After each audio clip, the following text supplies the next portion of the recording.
They come up in an offset eye. They're going to go with a tight end here on the running play. Call it a gain of 4 on first, and that'll make it second down.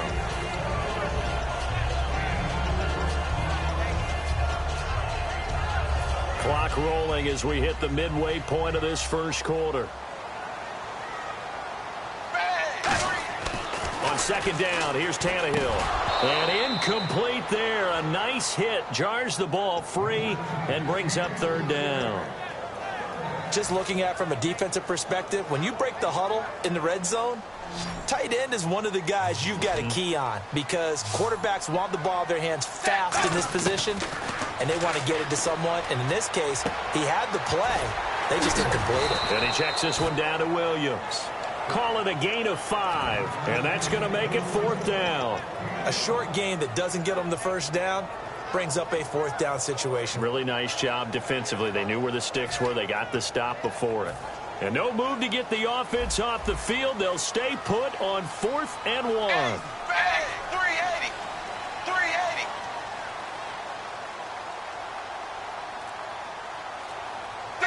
Zebra, 20. They run for it with Ajayi. And he will take it in for a Dolphins touchdown. Jay Ajayi, an 8-yard touchdown run. And the Dolphins are going to take a first quarter lead. Frank's now on to kick it away after the touchdown. This is taken about 7 yards deep. And he'll wind up about 4 yards shy of where he would have been if he had taken a knee, as they'll start at the 21-yard line. And now the Broncos offense, they get set to head back onto the field. And following the interception, just any interception, are you a little bit more cautious when you start that next drive, or no, you just throw that out the window? I think you are. I don't think that there's any way you can run back out there and go, totally didn't affect me. Let's just go ahead and be loose with the football again. You're going to take care of it, but you have to be careful about being too cautious because now you can't run any offense at all. Still want to attack. We'll see how they attack him here. Well, the bad news, the Denver Broncos didn't make the playoffs, but the good news for Demaryius Thomas, he was over 1,000 yards again as a receiver. 6 straight years he's done that. The yards per catch and touchdowns down a little bit. Any of that due to the change at quarterback? Think about it. For him now, in the last 2 seasons, he's had to get used to 4 different quarterbacks throwing him the football. I think that yards per catch will go back up when he gets some consistency. They go play action here on first down. He's going to go for a big play downfield. And almost intercepted. It would have been his second pick of the game. Instead, it'll be second down. And a look at the starters for the Miami defense. You can say a lot of things about the great play of Kiko Alonso, but the number one thing you will say, he will hit you. He only got a couple on that one, so not a ton of help. They'll have a 3rd and 8 forthcoming. Well, I think we know by now that every run is not going to be broken and get all the way to the end zone. These short ones still have their value. You can still set up the play action and throw the football. You control the clock because you have the ball and they don't. And often the physicality sets the tempo for the game. And they'll get 14 yards out of it and a fresh set of downs. And here comes play number 6 on this drive. Back alongside Charles Davis, I'm Brandon Gaudin. It's Bronco football to begin quarter number 2. And they're on the move here. They've got it 1st and 10.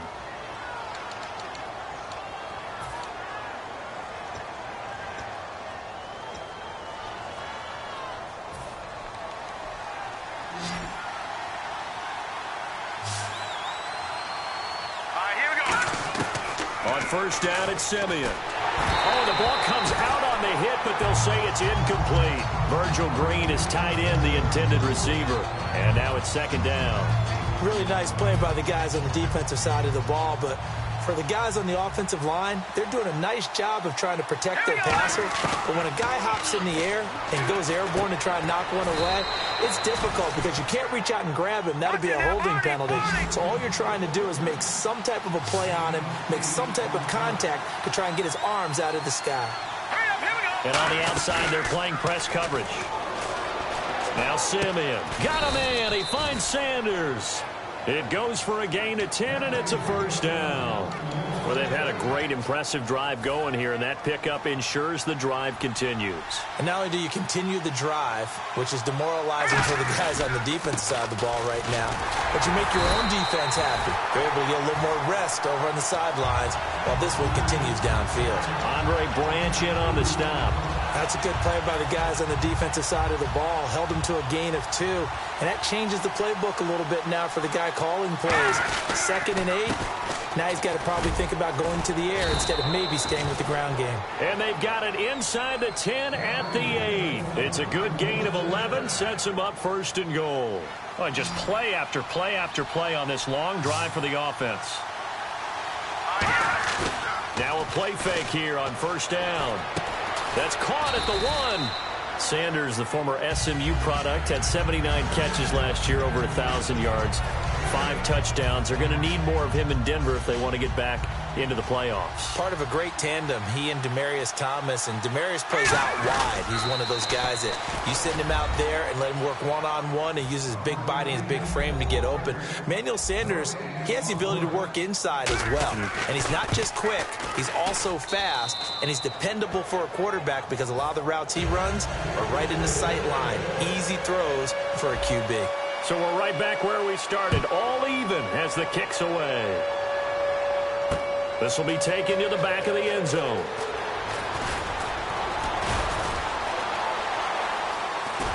And a nice job there as he gets this one up just shy of the 35-yard line at the 34. And the Dolphins offense now ready to go back out on the field. And that last drive was very, very balanced, pretty methodical. You think they go that route again?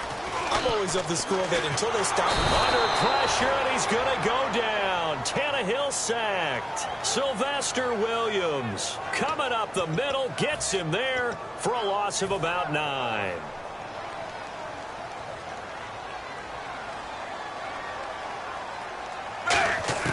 Here's Tannehill now on 2nd down.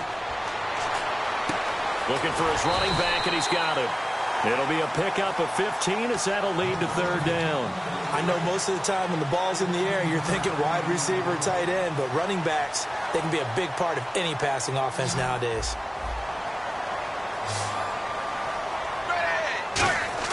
Now Tannehill. Throwing into traffic there, and that's complete.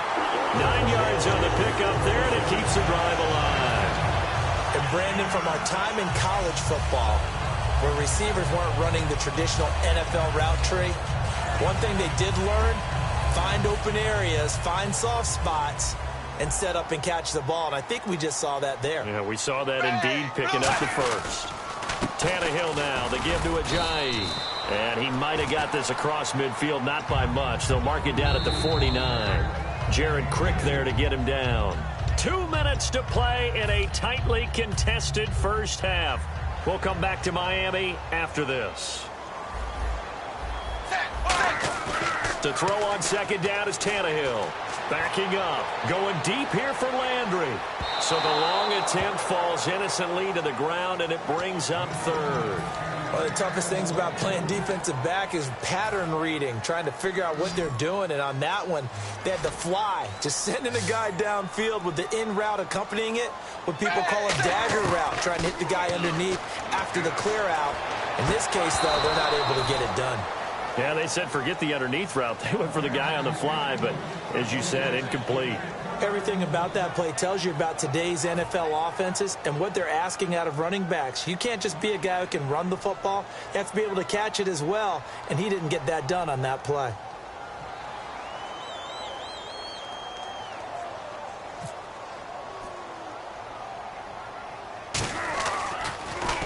Oh, it's a wobbler here. And that will bounce out of bounds before they can get a return going. Now this Broncos offensive unit ready to head back out onto the field. And that recipe on their last drive that resulted in a touchdown looked pretty good. So they'll be hoping to do that once more.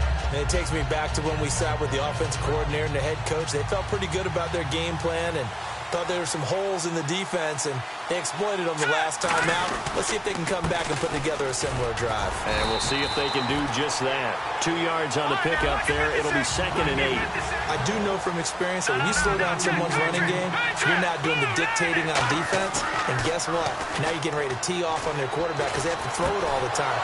But you still have to be alert for the draws and other plays of that nature to make sure you don't get hurt. 15 yards through the air on a first down.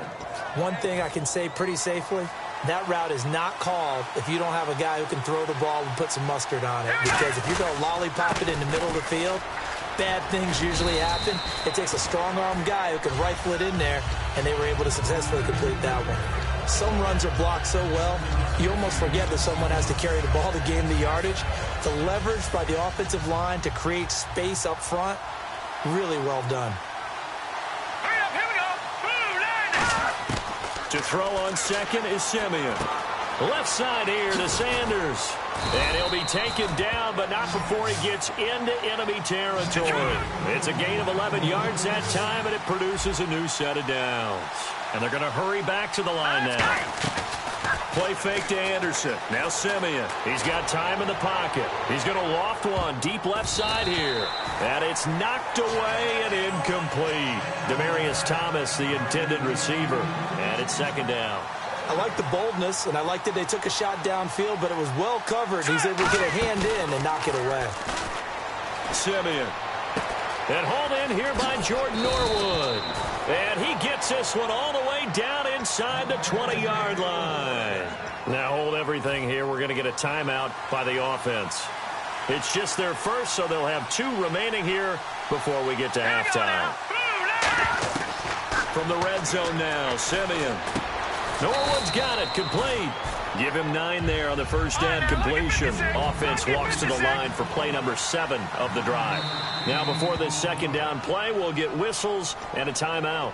So that means they're down to 1 remaining here as we head toward halftime.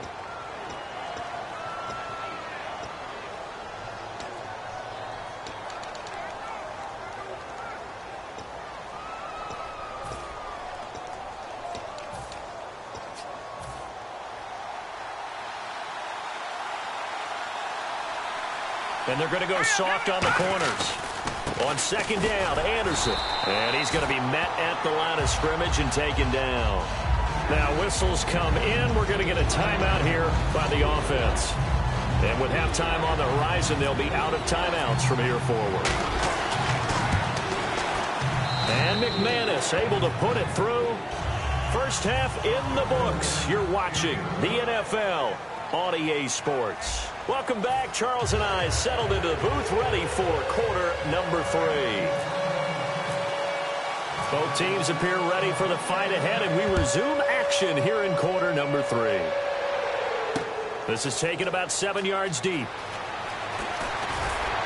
And he'll take this up past the 20 and down at the 22-yard line. Here comes the Broncos offensive unit here as they'll have it first to begin this 3rd quarter. They have the lead. Now they'll be looking for some separation here as we begin the 3rd quarter. I like the way you term that because now I think they go a little bit deeper into their playbook. They like what they did in the first half. That worked okay. But in order to get the separation that you just talked about, change things up a little bit. Change your tendencies, try and hit them a little bit more with some things they didn't see in the first half. Let's see if they do just that. Let's see what the offense comes with here. 2nd and 8. Anderson. And he'll go down right at the 30-yard line. It's a gain of 6, moves him to a manageable 3rd and 2 situation. And once again, leverage wins. The offensive line, lower than the defensive front. They moved them and found some good space for the guy carrying the ball. Dolphins bring on an extra defensive back on 3rd down. They'll run it. Here's Anderson. And he's able to get it to the 33. Good enough for a first down. 3 yards there. Good enough to keep the drive moving. I don't know about you, but that almost felt like old-time football there. 3rd and 2 is not necessarily just a running down anymore. A lot of times they want to throw the ball. They went back to the roots and powered forward and got the first down. Now a first down throw, Simeon. And on the catch right side, this is Sanders. A nice pickup there of 11 yards, and it'll move the sticks. And certainly a valuable tool to have in your kit, Emmanuel Sanders, and he's shown us quite a bit in this one. And that's why they wanted to use him immediately. You know they come out of the locker room and say, let's get the ball to him, get our offense jump start. Looking for Green, and it's intercepted. Picked off by Kiko Alonso. And his guys will set up shop at midfield at the 50-yard line. So here are the Dolphins now. They get ready for their first possession of the second half. And a tight game after punting last time. See if they can get something going on this drive.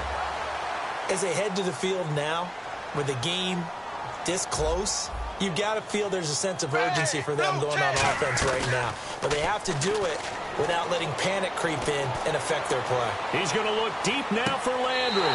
Got a man, it's Landry for the Dolphins touchdown. Jarvis Landry, 50 yards. And the Dolphins are going to jump back in front. Well, that didn't take long. The turnover instantly almost turning into points. And when that happens, a lot of teams have the mentality of let's strike right now. You've got them off balance after the turnover or the takeaway. Let's go get it. And that's exactly what they did. This is taken about 7 yards deep. And he'll get across the 20 before he's brought down at about the 23-yard line. And Denver getting set to take the field. And following the interception, we'll see what they can put together on this drive. I can hear my old college coach right now. He always used to tell us before every game, the team making the fewest mistakes will win. What they're hoping is that last mistake is their only one of the game. Coaches, that's all they talk about, turnovers, right? Minimizing those and maximizing opportunities. So the offense readies for a 2nd and 4. They come out here in the eye. They run it again with Anderson. And they'll lose a yard that time, and that's going to lead to a 3rd down. And yet again, this run game just continues to be completely shut off. Completely stymied. I mean, they're trying to get some consistency, trying to find places to run. They just haven't been there throughout this game. And incomplete. The contact made the ball roam free and brings up 4th down. Looked like they had an opportunity for a big play across the middle, but he didn't have the concentration or the focus necessary and dropped it before he could haul it in. And no move to get the offense off the field. They're going on 4th and 5. Here we go now. 3-19. Indeed going for it. Simeon. And this is caught. Demaryius Thomas. And he'll be taken down, but not before he gets into enemy territory. He's come a long way since his time at Georgia Tech. What did he run at Tech? He ran hitches and go routes, essentially. Yeah. I mean, but he ran them really well. He averaged well over 20 yards a catch while he was there. And he still creates downfield in the NFL. That big body and that willingness to go catch the football. He's pretty impressive. And his friends call him Bebe, the nickname his uncle gave him back in the day. 2nd down now after the pass completion. Now let's go. 3-19. Throwing again is Simeon. Oh, a battle for it here, and this will be caught. A good gain of 14 there, and it moves the chains. Looking to speed things up here, going with some tempo. That man can leap, Charles. How do you defend a pass like that and a receiver that good? Partner, you're really doing it through prayer because you can cover them totally downfield, but at the end, their athleticism actually allows them to uncover themselves and go over the top of you and make a play. Again, Anderson. And they'll bring him down at the 18-yard line. Only 3 there on the pickup, but that's enough to move the chains. Tough day, tough sledding right there, and it's been that way the entire game. Not a whole lot of room to ramble for him. Yeah, you're right. It's been that way all afternoon. Didn't get a whole lot better there. And now the offense operates in the red zone.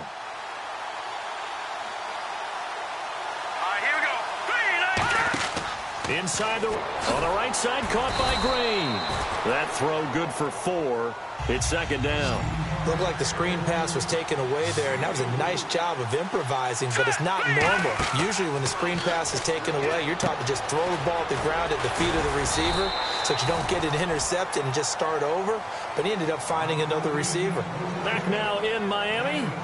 It's the Broncos trailing, but they do have possession of the football as we begin quarter number 4. And this seemingly endless drive continues.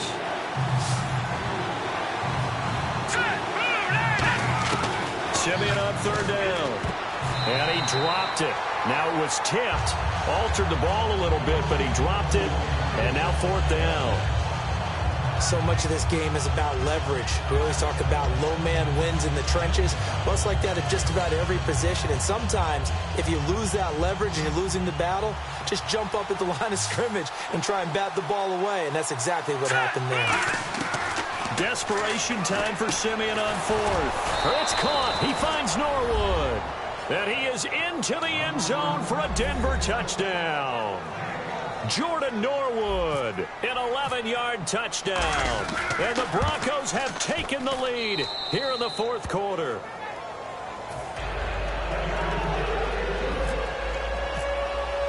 After the touchdown, here's McManus now to kick it away.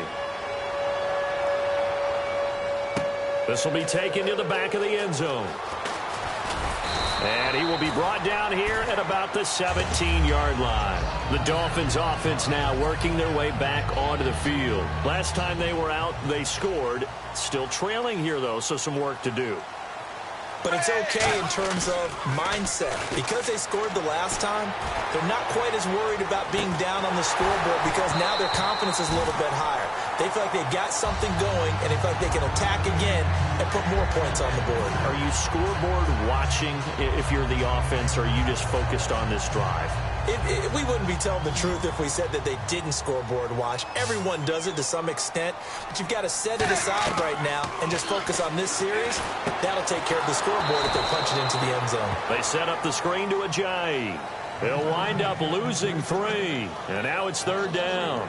Now that screen there on second down certainly didn't develop how they had hoped. Is that one they should have even tried, or is that one the quarterback sticks in his pocket? I think the latter. I like what you said there, because trying it is one thing. We can second guess just about every call. But in this case, when you realize that it's broken down, just throw it at the feet of your intended receiver so that no one can pick it off, right? You don't have the ball tipped up in the air, and you come back and try and pick up the first down on third down. That way you don't lose any yardage. And he bats it away, and it falls down incomplete.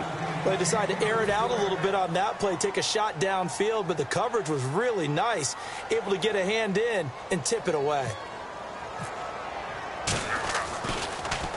And the kick's away as he angles this one for the sideline. And where will this be spotted? The side judge says it went out just across midfield. And Denver getting set to take the field. And they'll just simply be looking to build off the confidence of the last time out where they scored a touchdown. And confidence is powerful, isn't it? When you've scored once, you feel like you can go back out there and get it done again. Doesn't matter what the defense throws at them.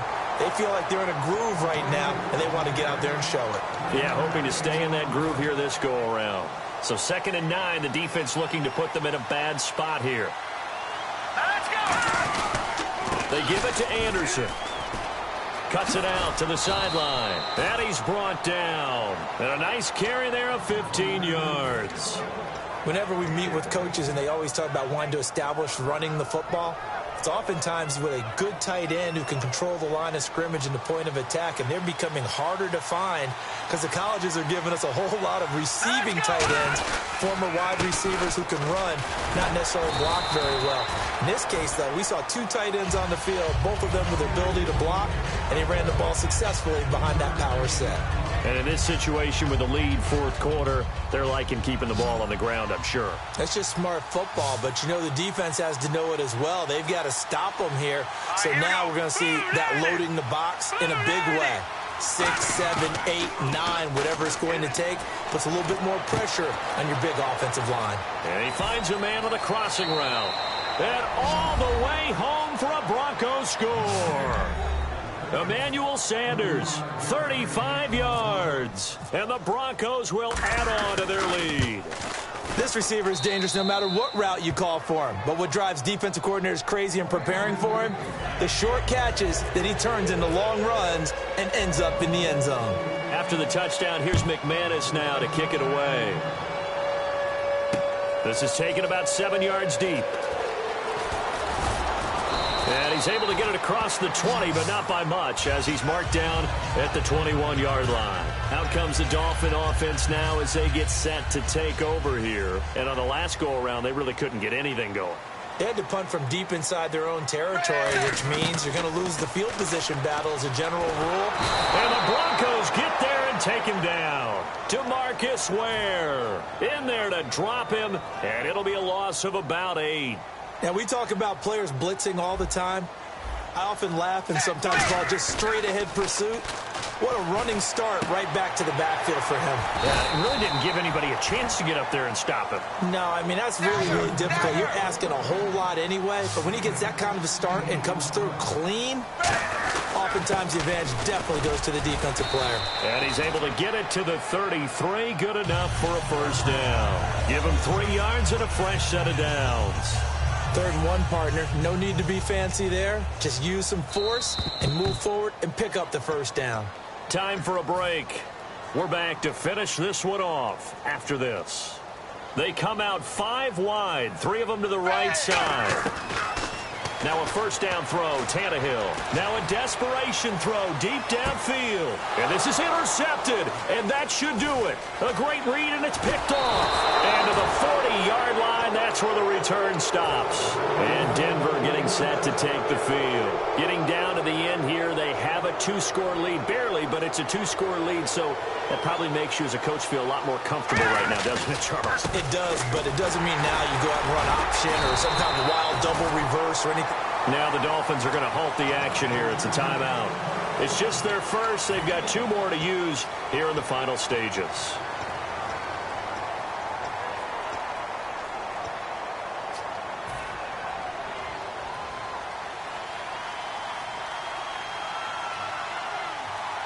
Here we go. Now it looks like he'll throw here. Completes it to Norwood. And he'll be... Now the Dolphins are going to take another timeout here. That'll leave them with just 1 remaining in this 4th quarter of play. When you see zone defense and you know you've got a drag route on as your primary call, you've got to be really careful as a passer about how far you let your guy go because he might wander into some tough coverage. Now Simeon. A bullet throw, but incomplete. I'm not sure we could spot any tendency here on this 3rd down. They could have run it or passed it. Either one was available. They chose to try and get it through the air, but they were unsuccessful.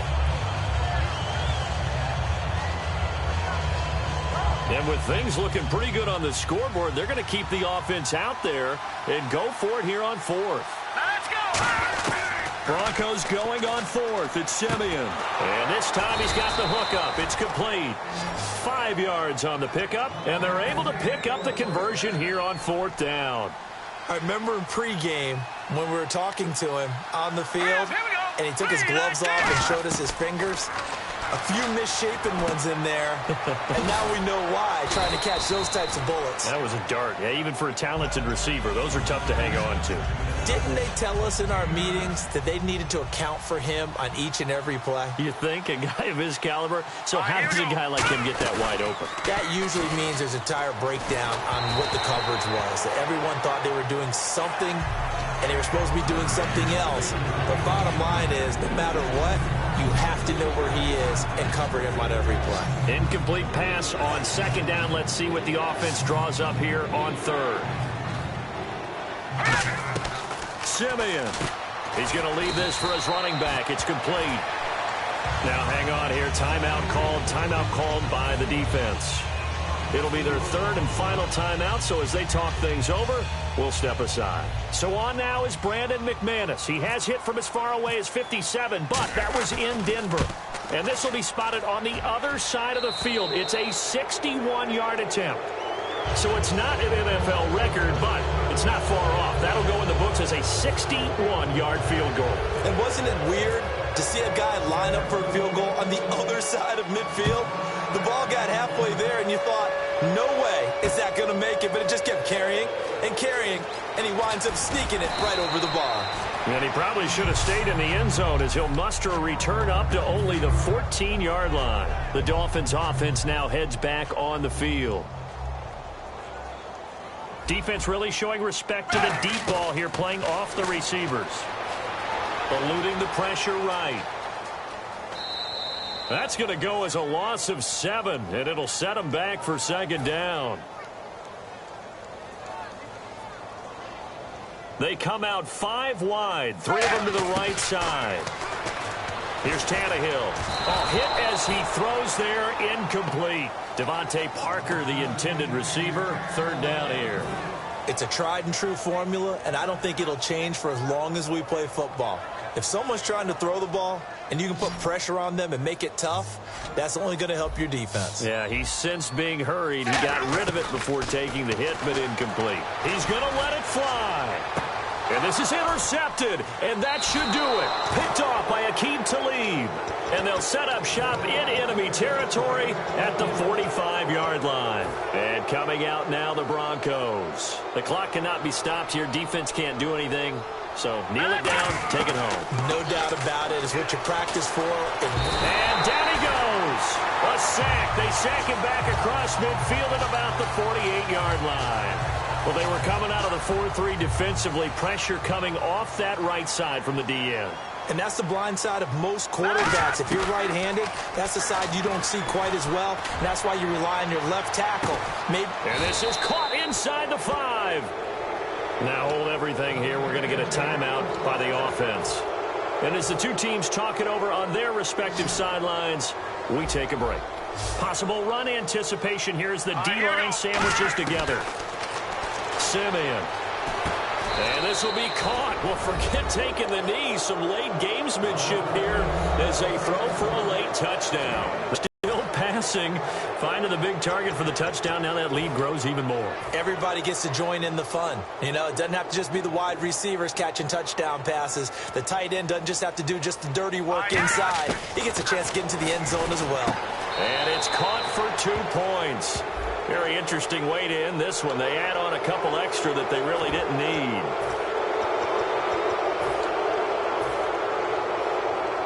And if the late touchdown wasn't bad enough, now they're going to go for 2. So sportsmanship nowhere to be found right here. They'll try and throw for it. And this one incomplete. It doesn't matter. We have our final score. They had already won. This game is over. Partner, I think the thing I'm going to take away from this game is that ending. Still hard to believe they score on the final play, and then for some salt on the wound, they go for 2. Just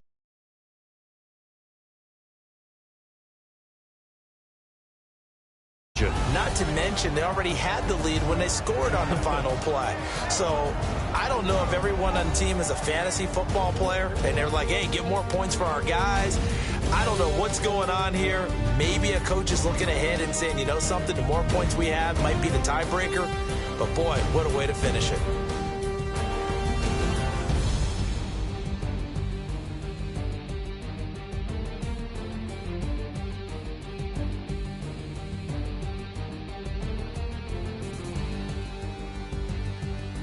That'll do it for us. For Charles Davis and all our hardworking crew, I'm Brandon Gaudin. You've been watching the NFL on EA Sports. For more, find us on Twitter at EA Madden NFL. And with that, we sign off from Miami.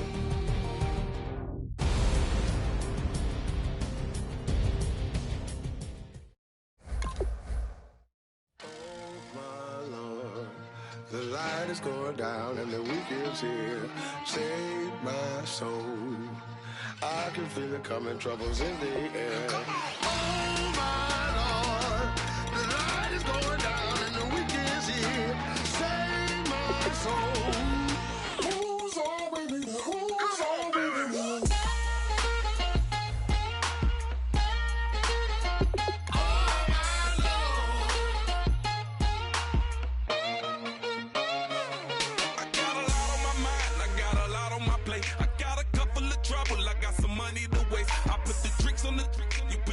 On the car, it's like a weekend at Bernie's, and baby, you look the part. I'm about to get it poppin', call a Uber, cause I'm a scuba. Dive while he driving, shawty rockin', and I maneuver. I know you like it when I put it, yeah. Maybe you should bring a friend along, yeah. Now, I got paper.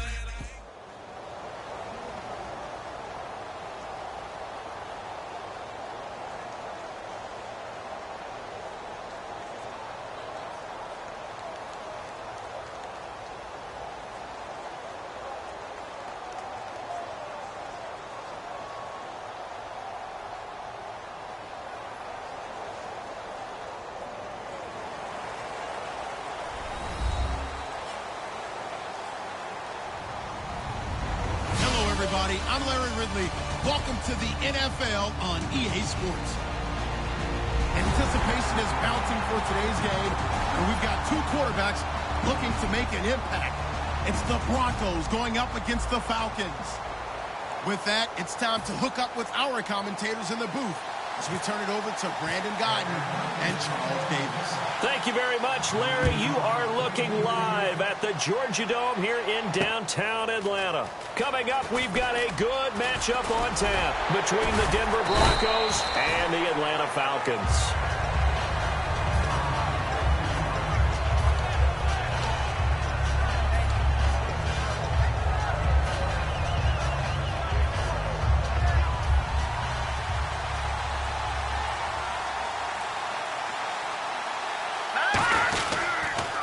First carry of the ball game now. It's C.J. Anderson. And he'll take this up near the 35, maybe the 34. Give him 9 on the carry that time, and they're set up with a 2nd and 1. First play of the drive, let's give credit all around. Excellent blocking, but the guy carrying the ball, he was the finisher. A really nice run. Set. Green 39. Green 39. To throw on second is Simeon. And this one complete to Virgil Green. Give him 10 yards on that one, and that'll earn him a fresh set of downs. Completion was given up, but that's why you play zone defense, so that you can have people around the ball when it's caught, and you don't give up much run after the catch. Fresh set of downs here.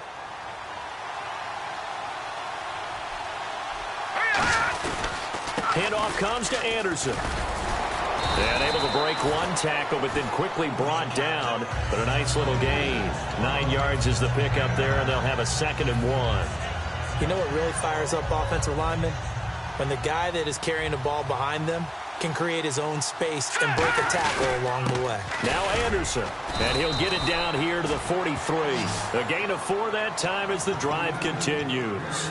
2nd and 1, and people want to run the football. This is where every back in the league is supposed to do exactly what we just saw there. Pick up the first down. So the run moves the chains, and here we go on first down. Let's go. On first down, it's Simeon. And the catch made. This is Emmanuel Sanders. A really nice gain of 25 yards.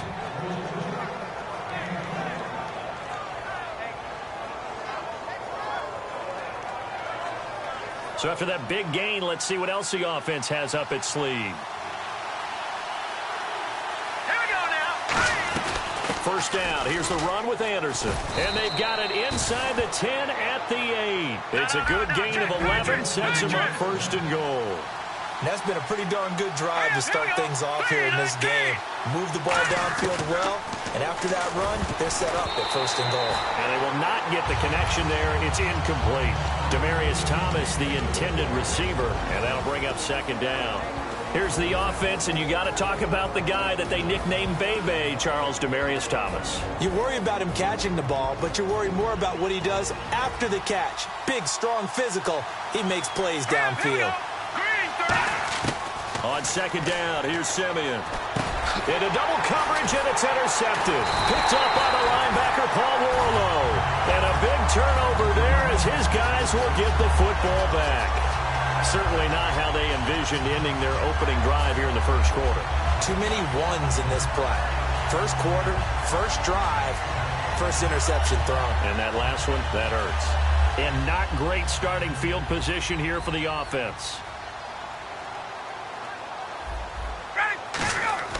After the interception, here's Ryan.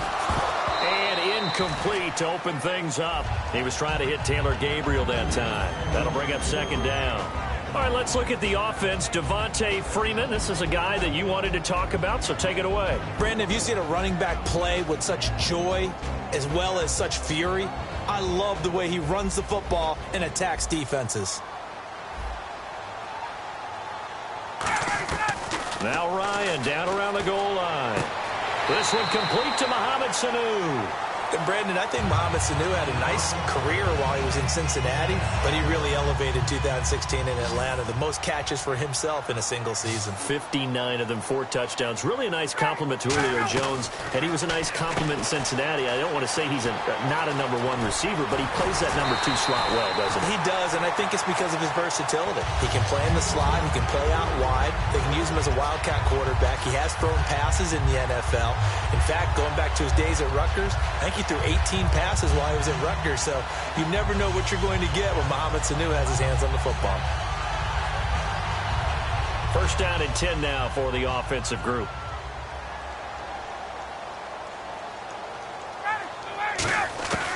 On first and 10, it's Ryan. Swings it out to the flat for Freeman. And they get him down, but not before he takes it across the 40-yard line. So many times you hear today's NFL described as a space game. Get your best players into space with the football in their hands. That's why sometimes you just swing it out to your runner, get him out in the flat, and let him have a chance to make people miss an open field.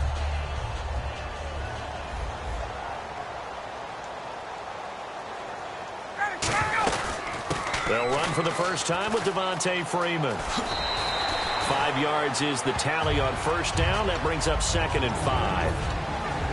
And here's a look at the defense for Denver. Aqib Talib is one of the great gambling corners in the league. When he gets an idea and a notion and jumps a route, it often results in 6 points for his team. On second down, Ryan. He goes underneath to Freeman. And he'll be taken down at the 44-yard line. 7 yards there, good enough to move the sticks. And at his size, he's a smaller back. You can get him to football. He can kind of get lost, make someone miss. It's good for him. Yeah, it's great for him. I like what you said there. Sometimes he gets lost in the traffic a little bit, but get him out in the open field into some space. That plays to his strengths the best and keeps him out of it where all the big boys are, you know, make someone miss in the open field. And he's going to get this inside the 30. And when you watch Devontae Freeman run the football, you can almost close your eyes and hear him running the football, can't you? Because people just scatter. I mean, you know, when he goes through a pile, it moves in a positive direction for him. I just love how hard he plays the game. 1,000-yard season. He had 11 touchdowns last year. In March, 25 years old. So he's kind of hitting that sweet spot for a running back, isn't he? He really is. And I still remember the evaluation of him coming out of college. He does everything well, but you weren't sure he had a dominant trait. Well, wrong about that. He's dominant in just about everything he does, and I think that he's going to continue to elevate his game and seek a 3rd Pro Bowl in 2017. And on this one, he'll get to the 15, right at the 15-yard line. 5 yards is the pickup there as that extends this drive. So many teams want to throw the ball in this situation nowadays, but I love watching a team that has enough confidence to go ahead and run the football in that situation. That's almost a tendency breaker. Here's Ryan. Throwing for his running back, and he's got him complete. So a nice job to break the 1 tackle, but not much daylight after that as he's brought down. Everyone's got to be able to catch the football. Doesn't matter what position you play, but if you're on offense, be aware a ball may come your way. And a really long drive here, and it goes on and on. On second down, Freeman. Trying to turn the corner, but they string him out and stop him at the line of scrimmage. He'll pick up only a yard there, and it'll leave him with a 3rd and 7. 7 yards remain now on 3rd down.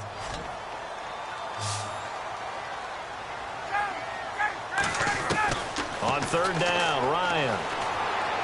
That's complete right around the 8. He didn't get the touchdown, but he did get the first down as he's tackled at the 1. And now the passing game here in the second quarter starting to heat up a little bit. Don't you feel the rhythm starting to happen, right? You see it, now the confidence is starting to... And he will take it in for a Falcon touchdown. Patrick DeMarco taking it in from a yard out. And the Falcons are in for 6. And that's why you have the fullback, Charles. Couldn't get it into play before with the smaller guy. Turned to a little more power. They scored. And now it has to warm the hearts of a lot of old-school football fans. They love when they get to see a little bit of power football. Now after the touchdown, it's Bosher to kick it away.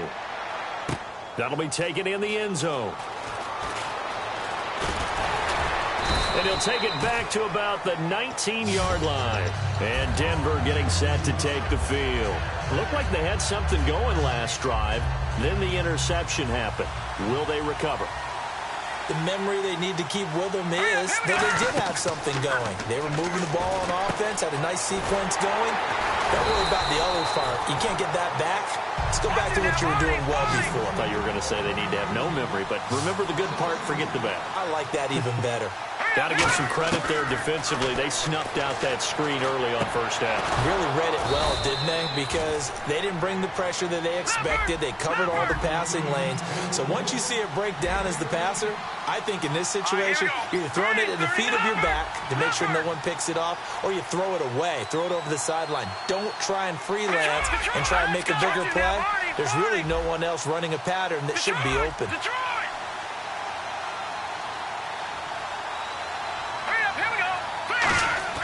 On first down, Simeon. And his throw is going to be incomplete. Little lull in the action here to go over an offseason storyline that's kind of interesting. L.A. a couple years ago, they have no teams, and now they're going to have two with the move from San Diego to L.A. What does that mean for the league and for the Chargers? It seems like an easier transition, doesn't it, than St. Louis when they moved back to Los Angeles. Less culture shock. Less culture shock, less, obviously geography, the whole deal. But it's a transition is not going to be easy. Remember, they're going to go play in a soccer stadium, essentially, for at least the first couple of years before they share a stadium with the Rams. So that changes things. Obviously, trying to create an identity in the market they haven't been in a long time. They began as the Los Angeles Chargers, but only played one season as such. Simeon, it's caught. He finds Norwood. And he's got the first down as he's up to the 45-yard line. And fits the exact right word. Over the middle, there's almost always traffic, so anytime you're a receiver in that area, you're not just focused on catching the football. You're wondering where the collision... Into a double team, and it's intercepted. Picked off by Robert Alford. And they are going to take over right there at the 22-yard line.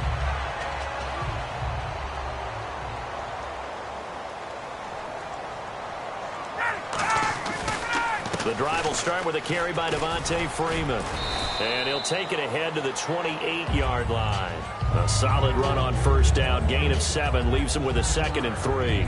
Good, strong run against the 3-4 set. And that 3-4, you've got to have your guys up front eat up a lot of blocks. The guy playing over the center, the nose, he usually has to take on double teams. But when you're able to successfully move him, you're often able to get some yardage, and that's when linebackers have to clean up and make tackles. Patrick DeMarco, the fullback, the one he was looking for. And it's 3rd and short.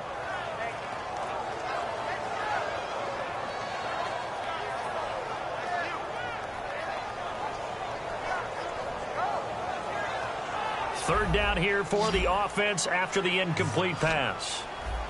One receiver left, 2 to the right. Ryan now to throw on 3rd down. Finding Gabriel complete. They get 9 yards there, and they get a first down. Offense comes to the line now, 1st and 10. Would it be safe to say that as precise as routes are supposed to be run in the NFL, maybe they're not quite as precise in college ball? That's accurate, yeah. And I think we saw a college route in the NFL there. Just find the soft spot, find the dead zone, and find the first down. And that's what he just did. CD, wanted to get your thoughts just on the landscape of the offseason for each of these teams. Super Bowl in the rearview mirror, but so much going on. People look at the draft a lot. But there's a lot more that goes into the offseason for these front offices, is there not? It certainly is, and even before we get to the draft, you start with the Combine, that's held in Indianapolis every year, and you have about 350 of the top prospects coming together to get their physicals and interviews and on-field performance, and all that will get evaluated along with their game tape. And then you got the free agents, all right? That starts, I believe, in early March, where now the free agents can start moving around to different teams, so your team's starting to take a little bit of shape there, free agency, because then the draft's coming up. You're trying to put your team together with new draft picks, have everyone start to move in one direction, and then you have the OTAs and mini camps. We get to see them on the field for the first time, and we start to get a better idea of how these teams are going to look when the fall begins. It's always tough for the guys throwing the football when they think they've got a completion and the ball's almost there, and then someone sneaks a hand or two in and bats it away. 2nd and 10 now. Ryan. He's going to air one out. And the hit jarred it loose. It's incomplete. You can feel the anguish all the way up here. It certainly looked like he had that one in the end zone, open, unable to hold on to it.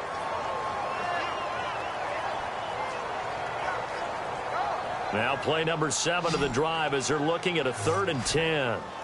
They come up in an empty set. 4 wide receivers, 1 tight end. Ryan. And now another one thrown incomplete. He was looking for Mohamed Sanu there. And that brings up 4th down.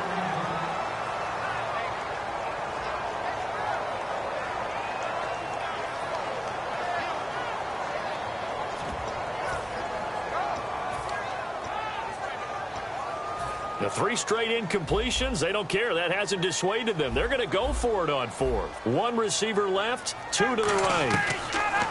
They're going on 4th down. It's Ryan. And this is incomplete.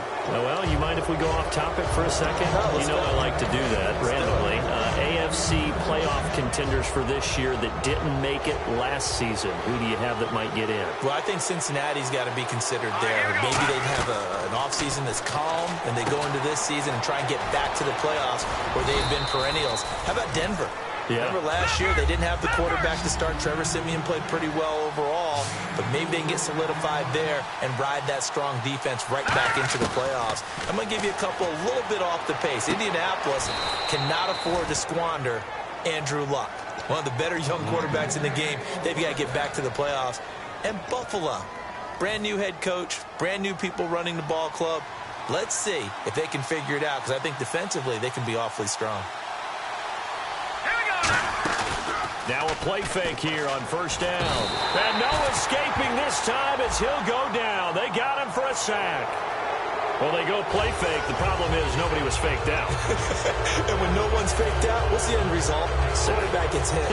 And no press coverage here. They are backing off in the secondary. They go play action here on 1st down. And for the 3rd time here in this half, it's intercepted. A great read, and it's picked off. And his guys have got it back at the closing stages of the 1st half. Atlanta now coming out on the field. And from this spot in the field with the clock where it's at, you think we're just going to see a knee and that's it? And I think in this situation, that's the proper play. But we do know there's some risk takers out there that may want to take one more shot before the clock runs out.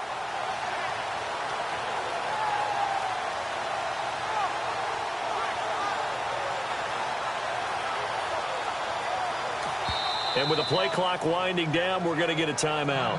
It's just their first, so they'll have 2 remaining here before we get to halftime.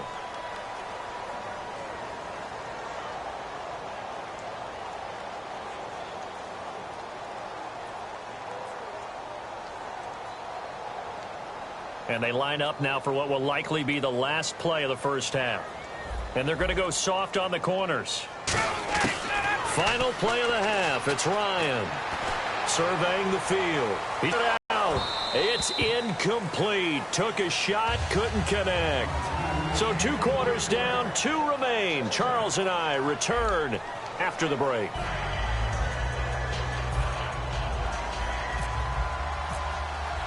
So both teams have their marching orders, and we'll get going again here in quarter number 3. This is taken about 7 yards deep. And he'll take it back to about the 19-yard line. Atlanta now coming out on the field. They have the lead. Now they'll be looking to extend that lead. And this is where I enjoy talking about one of my favorite subjects, tendency breakers, or counters as I also like to call them. You've done things in a certain way in the 1st half, and they've had an ability to see what you've done. They're going to make their adjustments. So guess what?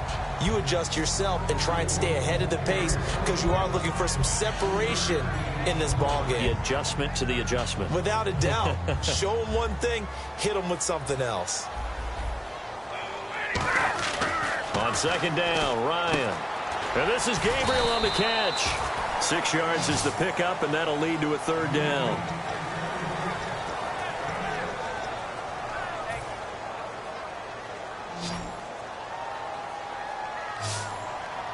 I see an extra defensive back on the field. Little surprise here on 3rd and 1. And he couldn't hang on to it through the contact. Incomplete. We know it's not an easy job to go out and catch passes when people are trying to tackle you and knock the ball away. But the bottom line is, that's a pass he's got to have and a pass he should have caught. And how about this one now? In their own territory, a gutsy call. They're going to go for this on 4th and a yard. They'll indeed go for it with Ryan. He goes underneath to Freeman. And he's able to get it to the 33. Good enough for a first down. I don't know if I agree with that. I guess they don't care if I agree with that. But, boy, you have to be surprised by that, right? I definitely was surprised that they decided to go for it in this situation. But they must have either felt like they either had a great play call on or they're trying to show extreme confidence. Playing against a 3-4 front is really challenging for offensive linemen because they can do so many different things. But when you're running the football, if you can handle the nose tackle up front, and then maybe a guard can slide up to the second level and block a linebacker, that's when you have success running the football. Inside 4 minutes to go, 3rd quarter.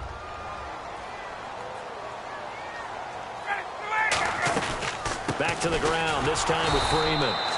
No gain on the play that time, and they'll look to convert on what will be a 3rd and 4. And he got off the end there very quickly to make that play. Yeah, it was almost like the bullet train, wasn't it? I mean, just zoom. Quick, quick, quick, and what a terrific play, holding them to no gain. And the Broncos go to a nickel set on 3rd down. Yeah, they've got an extra DB out there. This is Coleman, and some room to maneuver. Through an opening, and there he goes. Touchdown, Falcons. Tevin Coleman, 61 yards. And the Falcons will add on to their lead. Well, they were just hoping that run would pick up the first. They got the whole enchilada. And I'm so used to teams on 3rd down, doesn't matter how far they need for a first down, throwing the ball. Instead, they run it, and as you said, pick up the first down, and then some, and then some.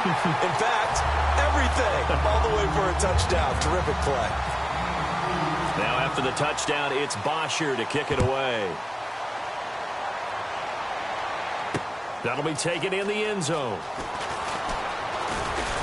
And a pretty good return here. He'll be stopped just shy of the 25 at the 24-yard line. Now we take a glance at the offense as they work their way back out for their first possession of the second half. They're down in this game. A chance for the offense, though, to put something on the board, get some momentum here in half 2. Try and get things kick-started for them. And you know at the half, they discussed how they were going to get that done. This is where scripting comes into play a lot of the time. How many plays do you script coming out of the second? Most of the time in the first half, you're scripting 12 to 16. I think in the second half, you're really scripting more like 8 to 10. Kind of a starter or an opener, whatever terminology they use. Just something to get you off to a quick start. Let's look ahead for a quick minute. We don't have the schedules yet for next year, but what we do have are the 5 international games that will be played. 4 in London and then 1 again in Mexico. Jacksonville, Baltimore, Miami, New Orleans, Cleveland, Minnesota, Rams in Arizona, those in London, and then Mexico's going to get a great game. The Raiders and New England. Yeah, you're exactly right. And just think about the ones in London. Remember, they're splitting them between the 2 different stadiums in London, so they get a different flavor in all of these places. But Mexico, for the 2nd straight year, the Raiders are coming to town. That should be a whole lot of fun. Should be a ton of fun and a very good matchup.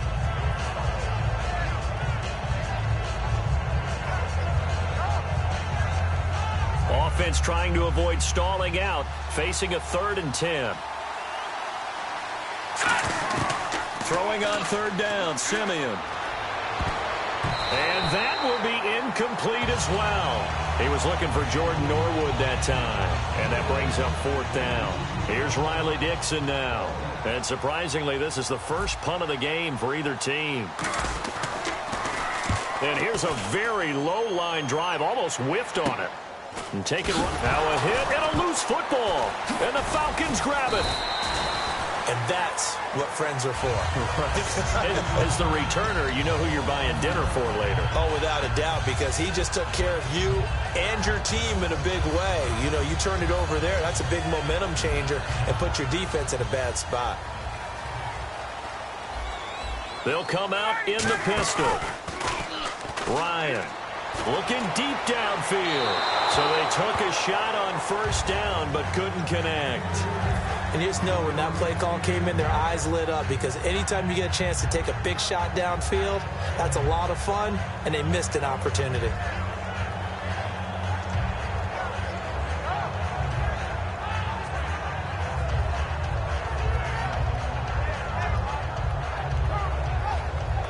So they're still at the original line of scrimmage here. Second down and 10. Second and 10 now. Ryan. And he'll be hit as he releases it, and that'll fall incomplete. Oh, man, that was close. The opportunity to change momentum, big play, right in his hands, unable to come down with it. A sigh of relief, no doubt, on offense that that fell harmlessly to the ground. So incomplete on second down. Now they'll look to convert here on third. On third down, Ryan. A battle for it, and it's intercepted. It's Chris Harris with a pick. And they'll start with great field position at the 41-yard line. And Denver getting set to take the field. And with this deficit, you can't have too many more drives like the last drive where you had to punt it away. You know what I would tell my offense right here? The punter doesn't exist, guys. He doesn't even exist. He's not a team anymore. I just cut him, all right? So you've got to go out and create some offense for us here and give us some points. No way does that guy get on the field on this drive. Poor punter. Yeah, it wasn't his fault. But hey, listen, there's there got to be casualties at times. We're trying to win a game. And when all else fails as a defender, when you're not there in the coverage, your best friend is exactly what we saw there. A big play shot taken by the offense. Unfortunately, it ended in a big drop. Here's Anderson. And down inside the 35, he goes to the 32-yard line. 9 yards on the pickup there as they'll be left with 3rd and 1. They're going to hurry back to the line now. Third down now. It's C.J. Anderson.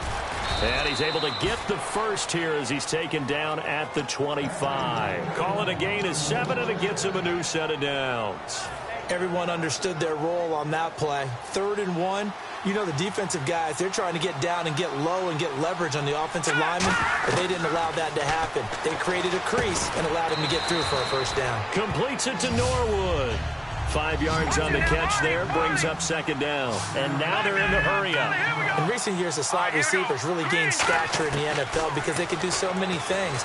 Yes, they can line up wide like your normal wide receiver, but to have that kind of courage and toughness to run routes in the middle of the field and become dependable targets for their quarterbacks and move the sticks, those guys are worth their weight in gold. Simeon. And this is caught for a Bronco touchdown. Jordan Norwood from 3 yards out. And the Broncos have cut it to within a score. And that one makes it 14-7. After the touchdown, here's McManus now to kick it away. That's fielded in the end zone. And he'll take it back to about the 19-yard line. Atlanta now coming out on the field.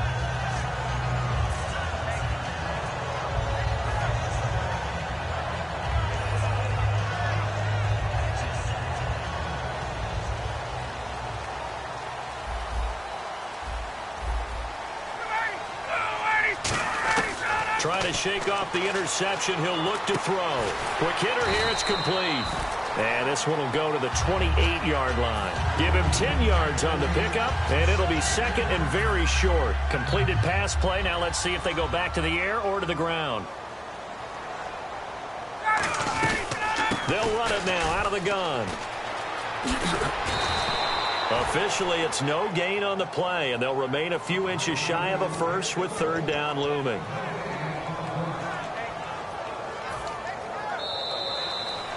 Back now in Atlanta. It's the Falcons. They've got the football. They've got the lead as we get set to start the fourth.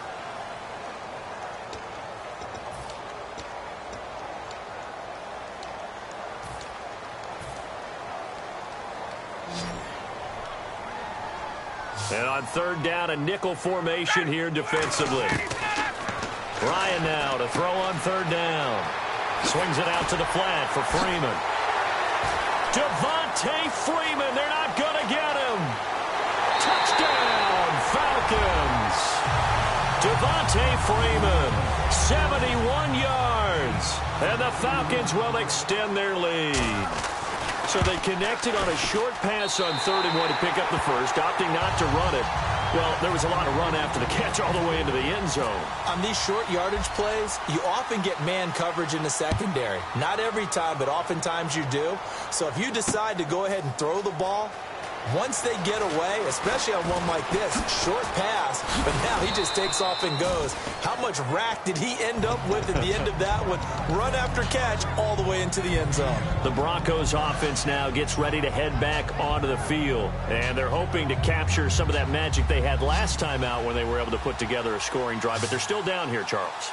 Not the major concern, though, because of what you talked about. They scored the last time out. They feel good about themselves. They feel like their game plan is now in effect. They know. And his pass is intercepted for the 4th time today. Picked off by Robert Alford.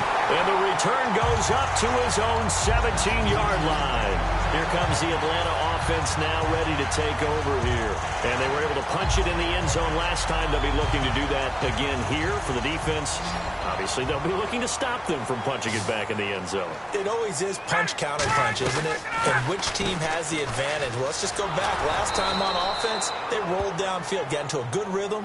You can see a little more bounce in and out of the huddle. You can see the sideline really get into the game. So defensively, you're thinking to yourself, how do we take that away from them? How do we get the advantage back? Let's see what they come up with. I think pressure is always the first way to go. You love pressure. I love it. We'll see if they dial it up this drive. And intercepted. Maybe the turning point they need. And how about this? It's the other Brandon Marshall that picks it off. And Denver getting set to take the field. And last time, 1-play interception. So this offense, they should be fresh. That's a good way of putting it. And I can't wait to see what they decide to do with play calling. Because a 1-play drive where you throw an interception, a lot of people think the very next time out, run the football, don't give them a chance. Maybe play action? I think maybe you go play action, show your quarterback, get a little confidence in him, and let him fling another one. Thomas, the lone receiver, left. Back to the air, Simeon on 2nd down. And his throw here is incomplete. So a ways to go here on 3rd and 10.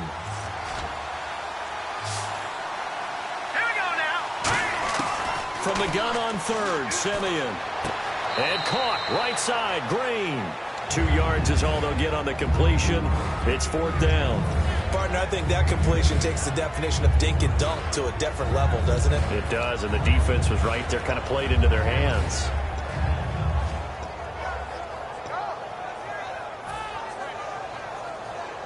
And they're indeed going to go for it here on 4th down.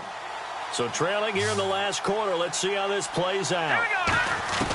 Desperation time for Simeon on 4th. And this is caught. Demaryius Thomas. And he'll take it into the end zone for a Denver score. Demaryius Thomas from 21 yards away. And the Broncos use the short field to their advantage as they cash in for 6. After the touchdown, here's McManus now to kick it away. And this will be a touchback as that sails over the end line. Atlanta now coming out on the field.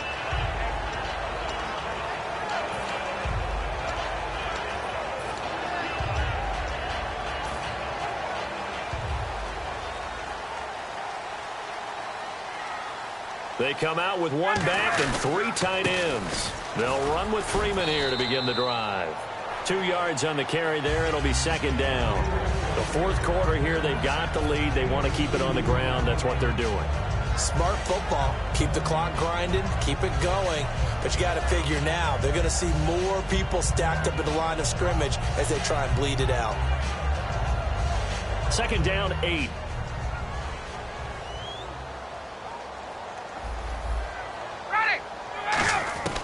On 2nd down, here's Ryan. And incomplete there. A nice hit. Jars the ball free and brings up 3rd down. So a 3rd and 8.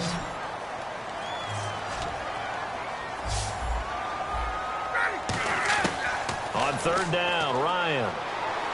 He's going to let this one go deep. Oh, incomplete. Nearly the pick they needed.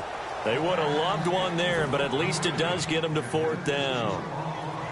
I know that interception was dropped, and it would have been their third of the game, and I will guarantee you, in the huddle, on the bench, all the defensive guys have been talking about is, we've got this guy right where we want him. Who's going to get the next one? It almost becomes a challenge, and they've missed a golden opportunity. Nice job bringing that one back. 14 on the return. And the Broncos take over. First down and 10. Here's the Denver offense now as they get set to take over here. And they're going to time, but still down here.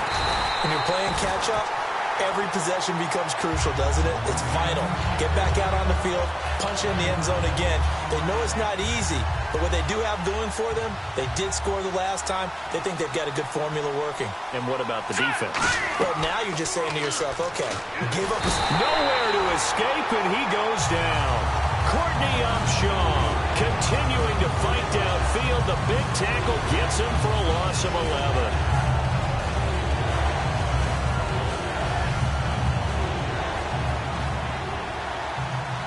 And for the Falcons, 5 men in the secondary, now on third. To throw is Simeon. He's got time. He'll air it out deep for Thomas. And that one incomplete. Had some position but couldn't hold on, and it brings up fourth down. Here's Riley Dixon now as the drive goes backwards, so he's on to punt it away.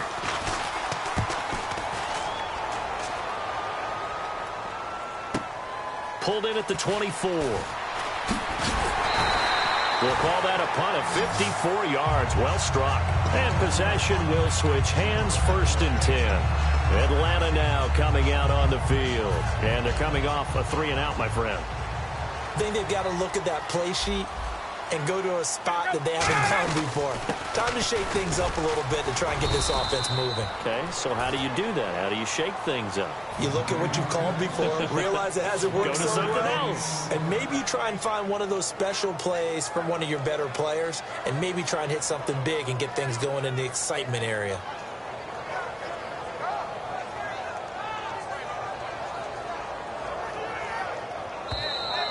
Time for a break. We're back to see what happens after this.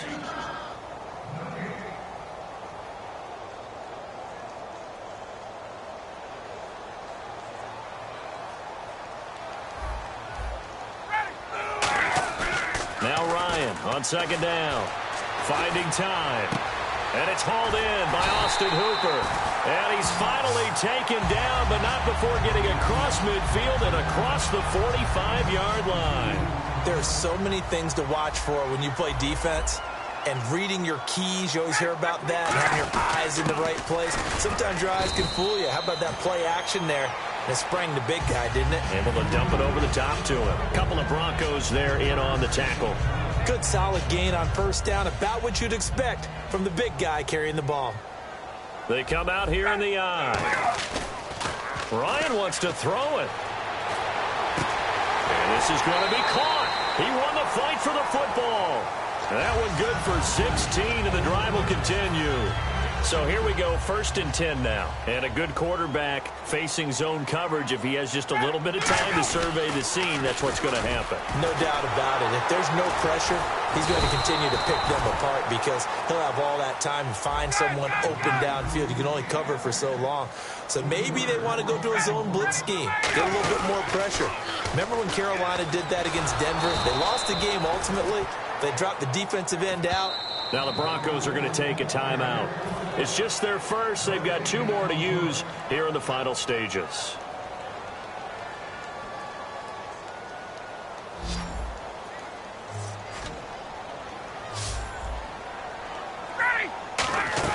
Here's Ryan.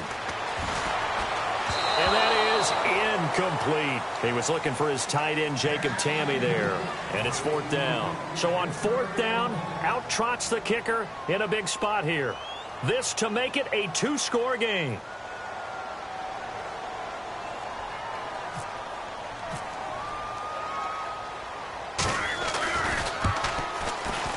And the 14-year trusty veteran able to knock it through, and that will push the lead up to double digits now at 10. So barring something extraordinary, something crazy here in the closing stages, that field goal should just about put this one on ice. Brandon, this will be a great win for them. The better team's going to win this game, no question about it. And last year that would have been a net gain of 5 on the return. This year he stopped where he would have been if he had taken a knee, and that's at the 25. So the Broncos coming out now. They might be thinking this is close to a lost cause here. Got to play it out. What do they need to do? Well, they have a thought process in mind already, but they can't get ahead of themselves. They know that they need to score quickly. Yep, 2 scoring. And that's caught inside the 35. A huge play there for Denver. 45 yards. There will always be a place for methodically marching the ball downfield. But when you can pick it up in big chunks and strike like that, have explosive plays, that's often the difference in winning and losing. Those types of plays that can knock a defense off balance, that'll drive a team towards a victory.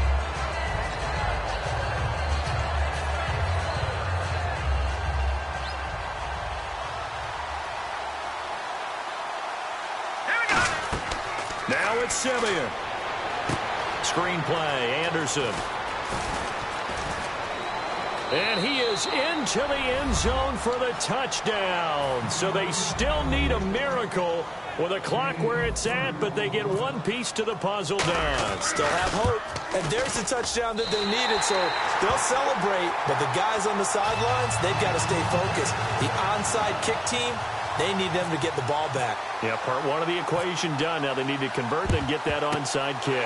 And this is going to be recovered by the hands team. And that should just about put a capper on this one. Fourth quarter, they felt like they needed the football back. Unfortunately, they couldn't get it. And I know we brought analytics into the game, and someone has said here that the data says that when a team's expecting an onside kick, 80% of the time, the team expecting it, they do. And he's going to be intercepted a third time. And how about this? It's the other Brandon Marshall that picks it off. And Denver getting set to take the field. They have time here, partner, for just one final heave. And I have to look at from the defense's perspective here. We know what they're going to do on offense. The Hail Mary, try and get guys down there and throw it in the end zone, tip it around and catch it.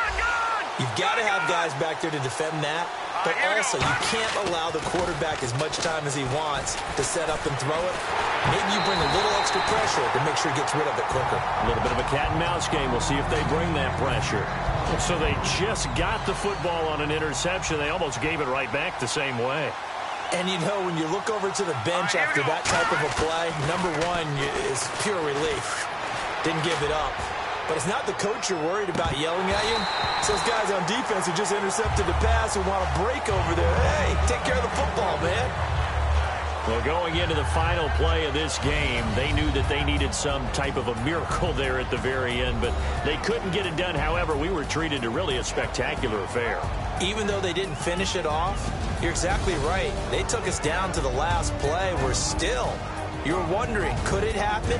Possibly, even though we both knew it was a long shot.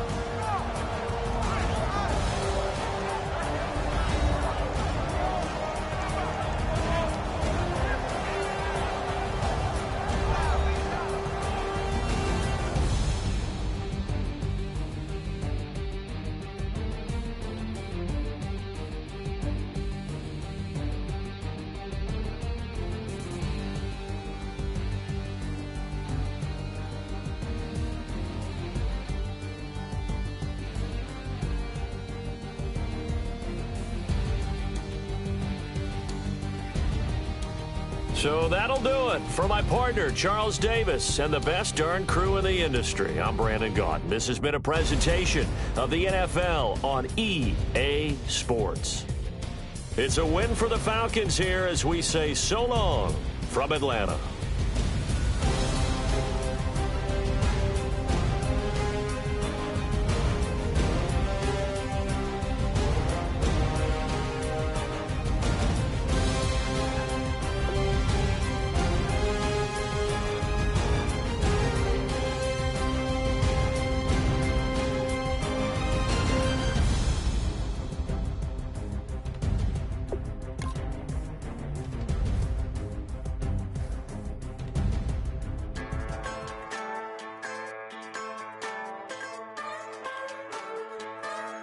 Just a bunch of poor boys, daddy's girls, children of the cornfield, trying to turn a shift job into a dollar bill. We wear the muddy boots, stay true to how we're raised. Ain't nothing about us fake. You know we're straight out of that dirty south, dirty roads. Nobody got no money, got them signed up pickup trucks, whistling at them from the country. Yes, sir. You know we're straight out of that long week, working now. Everybody wanna party all night long, bonfire on the back 40, in the middle of nowhere. Nobody going home tonight till we're straight out of moonlight, straight out of moonlight. Yeah. Just a bunch of John Deere junkies getting funky to some old hang. Nothing been stuck in the mud that we can't hook up to a rusty chain in the sun or in the rain. Yeah, it's the kind of thing. You know we're straight out of that dirty south, dirty roads. Nobody got no money, got them signed up pickup trucks, whistling at them from the country. Yes, sir. You know we're straight out of that long week, working now. Everybody wanna party all night long, bonfire on the back 40, in the middle of nowhere. Nobody going home tonight till we're straight out of moonlight, straight out of moonlight. Woo!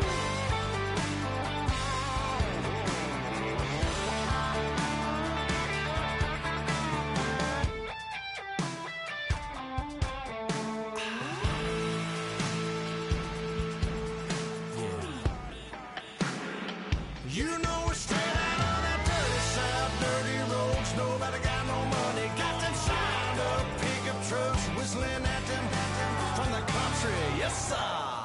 You know we're straight out of that long week, working now. Everybody wanna party all night long, bonfire on the back 40, in the middle of nowhere. Nobody going home tonight till we're straight out of moonlight.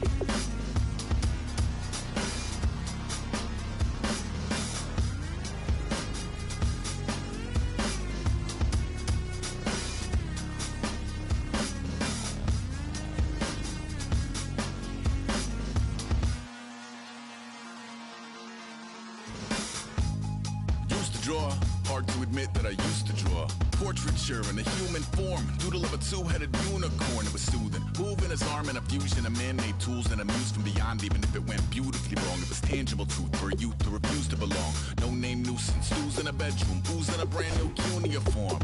Barely commune with the horde, got a whole grayscale ungluing his world. Might zone out to the yap of the magpie, unseen hand dragging his graphite. Cross contour, a little bit of backlight, black ink after a Bristol to baptize. You can imagine a rush that ensue when you get three dimensions stuffed in a two. Then it's off to a school where it's all you get to, being trained and observed by a capable few. Back in New York by peeps and a dog in a two-bedroom doing menial jobs. Plus rhyming and stealing a bee in a clot, distractions, freedom, a rod. I left some years of giving a light, I left some will the spirit away. I let my fears materialize, I let my skills deteriorate. Haunted by the thought of what I should have been, continuing a mission that was rooted in a 20-year affinity and rickety condition with an ID crisis. Snap on the front lawn, look up in the sky, it's shapes falling out of the